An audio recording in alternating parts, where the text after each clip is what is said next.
Oh, welcome. We are coming to you live from our studios in Auckland Park, Johannesburg. You're, of course, watching the Week in Review, and it's the program where we take a look at some of the big stories to come out of the week, perhaps look at what's been making headlines and, of course, getting South Africans talking. Now, I am Liesl Wilson, your host for today. Let's take a look at some of the headlines before we get into those top stories. Well, after a week of interviews, the Judicial Service Commission meets to deliberate on the best candidate for the country's next Chief of Justice. The National Institute for Communicable Diseases says 14 more people have succumbed to COVID-19 related complications. This happened in the past 24-hour to 48-hour cycle. And in other news, Eskom reduces rolling blackouts to stage 1 until 5 o'clock on Monday morning.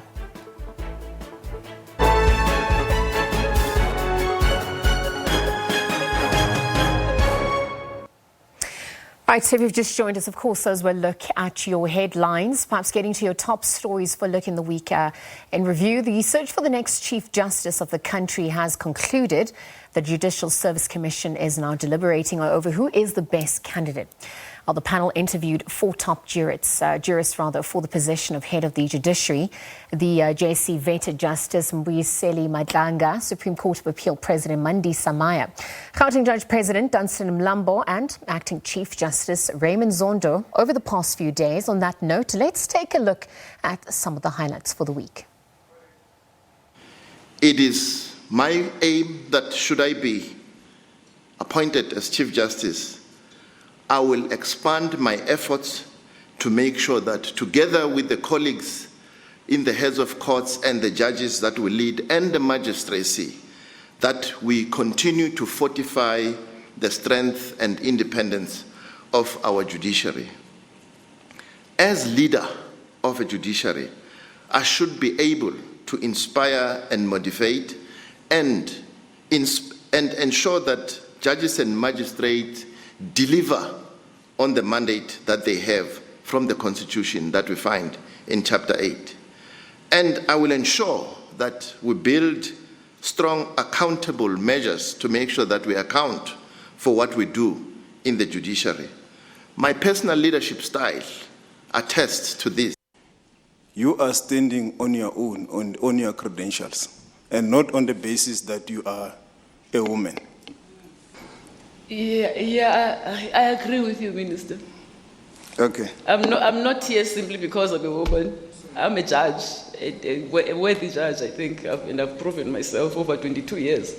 And the fact that very important that I'm a woman, of course, but it's just one of the, I'm not good because I'm a woman. I'm just a good woman judge. I do not come here thinking that I am entitled to any position. I am not entitled to any position. The President has the prerogative to appoint who he decides to appoint. It is not my attitude that because I'm Deputy Chief Justice, I'm Acting Chief Justice, I'm automatically entitled to be appointed as Chief Justice. It is not my attitude either that because I'm Acting Chief Justice, I'm Deputy Chief Justice, I am better than the other candidates. There is demonstrable evidence of my leadership skills. I have led at various levels, and let me emphasize up front that I have even actually led a court. While the Judicial Service Commission is facing possible litigation for the manner in which it has conducted interviews for the position of Chief Justice, a concerned professor is from the legal profession wrote to the JSC. The letter, which was read publicly toward the end of the interviewing process, will now be expunged from the record of the proceedings. But for more on this, early on, SABC News spoke to Begizeli Benjamin, Research and Advocacy Officer at Judges Matter. She says she's concerned about how the JSC has behaved itself this week.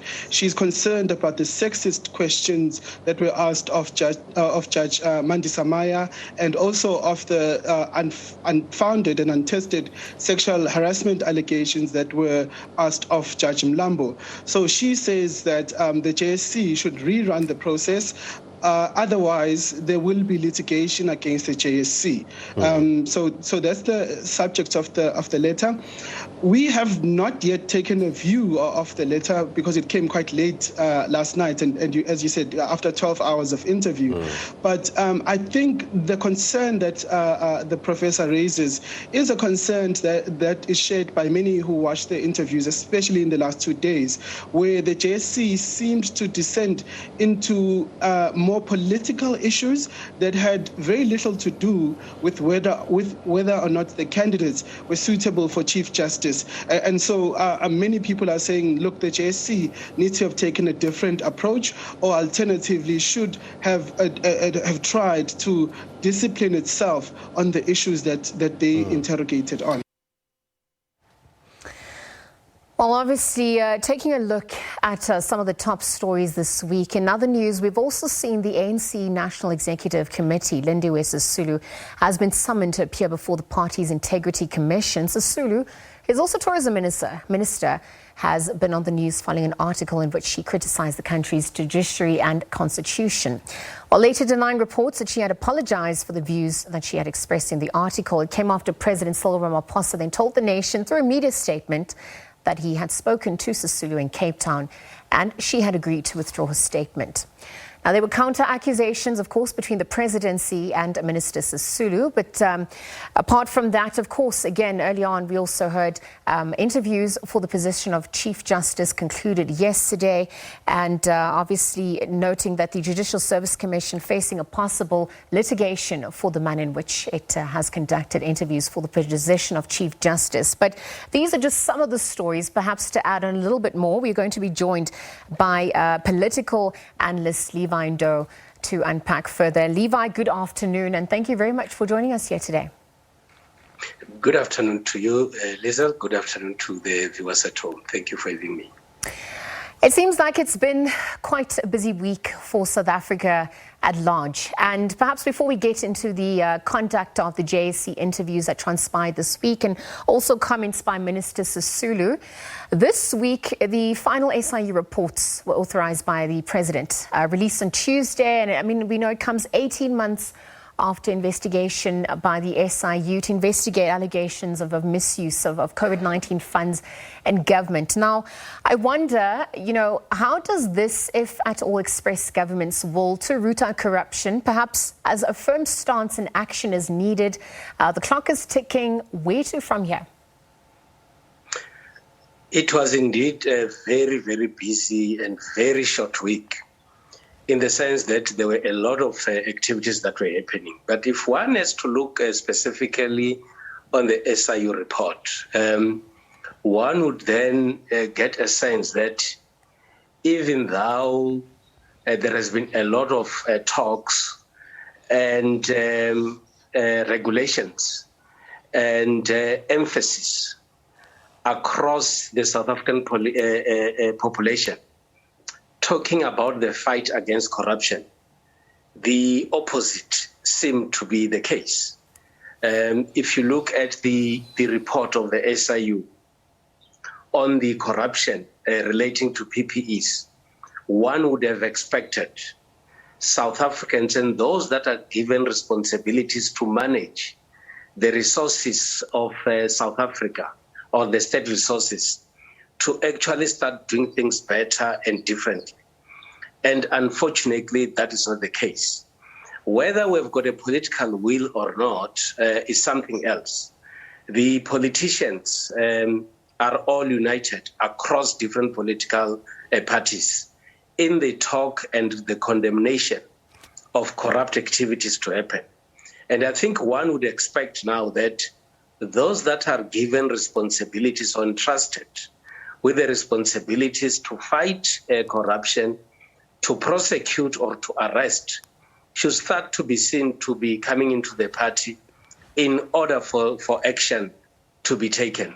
And at the same time, one would also expect those that are given responsibilities in government, from politicians, senior administrators, to start talking to South Africans on the different steps that they are taking in the fight against corruption and ensuring that those that are implicated are actually being brought to book. And I would expect that most people that are in the public service who have participated in these activities should actually be called to the disciplinary committees for them to be punished.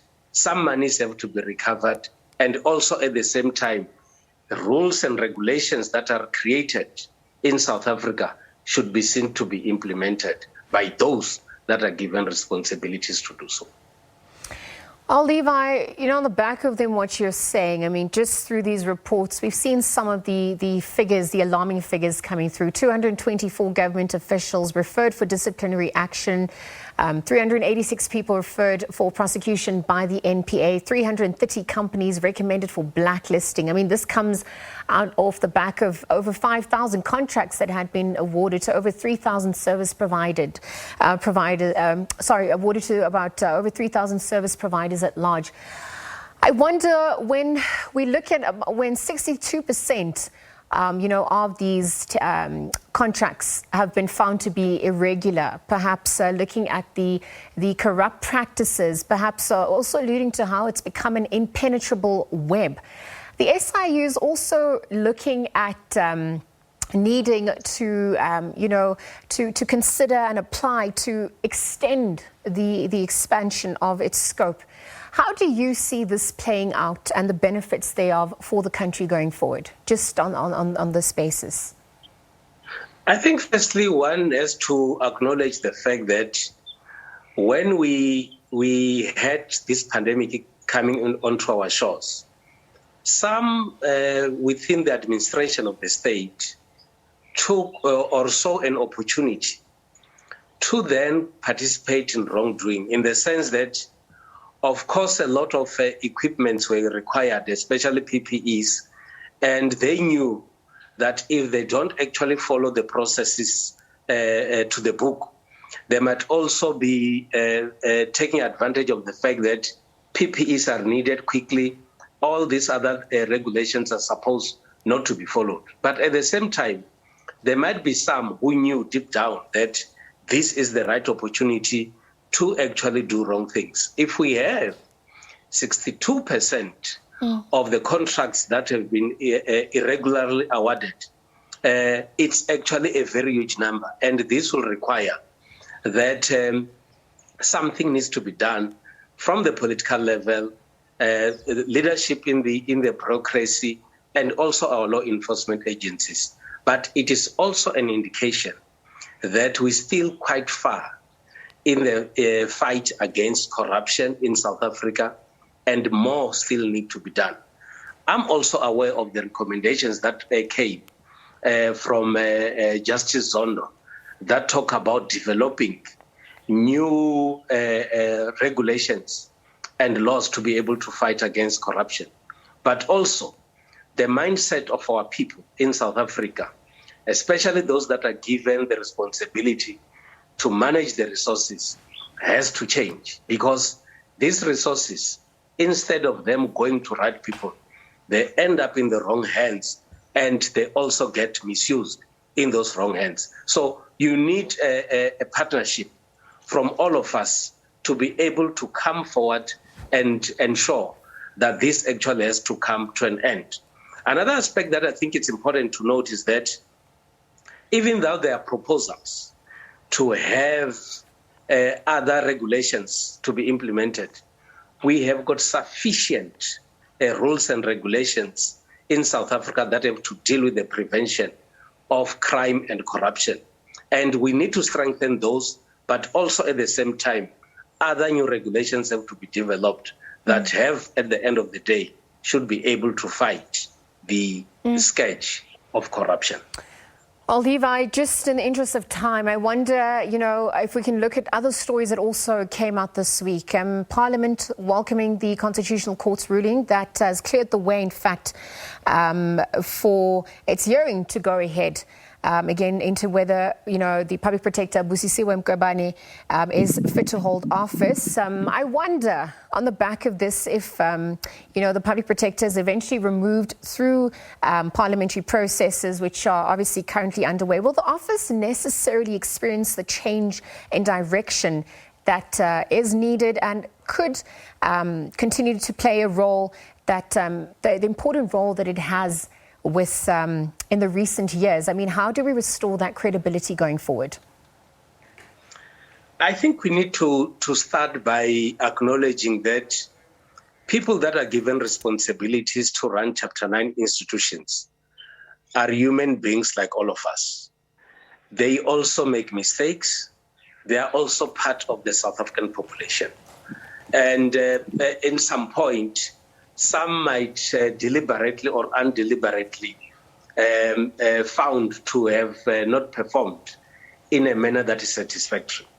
And I think also we need to look at this in the context of accountability, and also at the same time in the context of enriching our own constitutional democracy in South Africa. Most people that actually, those that occupy senior positions in government and in the public service are actually being called to account on a regular basis. The President of the Republic has to account to Parliament. Politicians have to account to their political parties. Senior officials have to account to the boards, and the list go on and on. And of course, if we look at the issue of the impeachment processes over the Public Protector positively, it might also then be a signal that if something is not done properly, some of these processes have to be followed and they should be implemented. It should not only be looked in a negative light. The Public Protector is also at this stage having given a proper opportunity to state a side of the story so that we don't have to run South Africa based on rumors. But also at the same time, accountability should be at the heart of what we do in South Africa, and this should be seen in that context. And I think if these processes are then also being followed, it is the step in the right direction for our democracy. All right, Levi, then just lastly, based on the JSC interviews that obviously transpired and concluded this week, what are some of the things that stood out for you in how these interviews were conducted, and your views on the possible litigation that's being faced by the JSC for the manner in which it has conducted the interviews for the position of the Chief Justice? I think one must firstly acknowledge the degree of preparedness on the part of those or the commissioners who were asking questions to the JSC.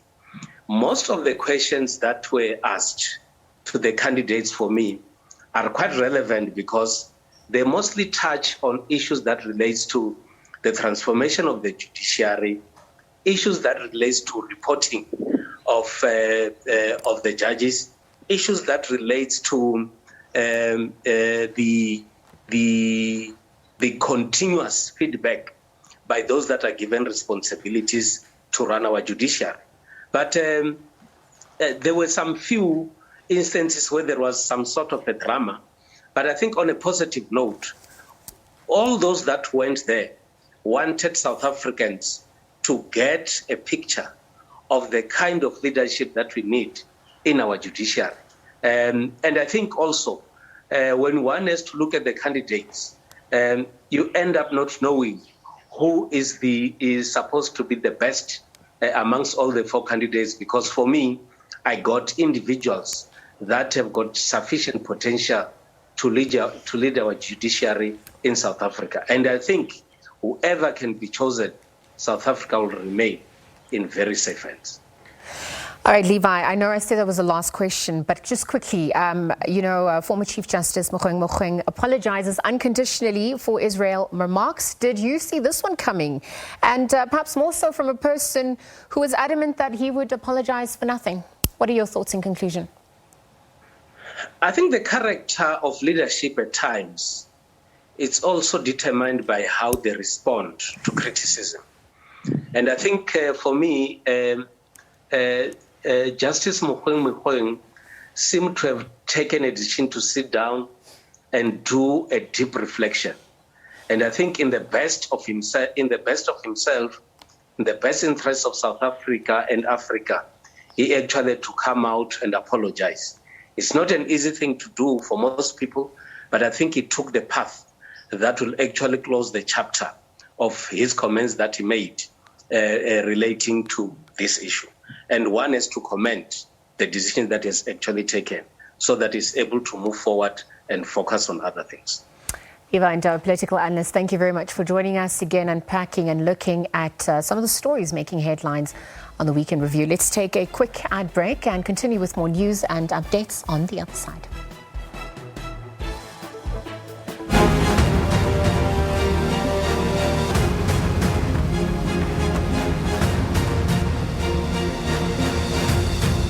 Do for a living? I work in the golf industry. What was blackouts to stage 1 until 5 o'clock on Monday morning next week. The power utility made the announcement just yesterday. Well, Eskom says that good progress has been made in recovering generation capacity, but has cautioned that this is not sufficient to suspend rolling blackouts. It's made an appeal to the public to reduce the usage of electricity.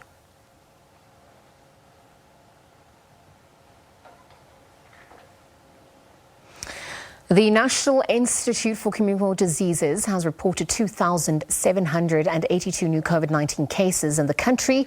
In the last 24 hours, the increase represents an 8.9% positivity rate. 221 deaths have been recorded, with 14 more people having succumbed to COVID-19 related complications within the past 24 to 48 hour cycle.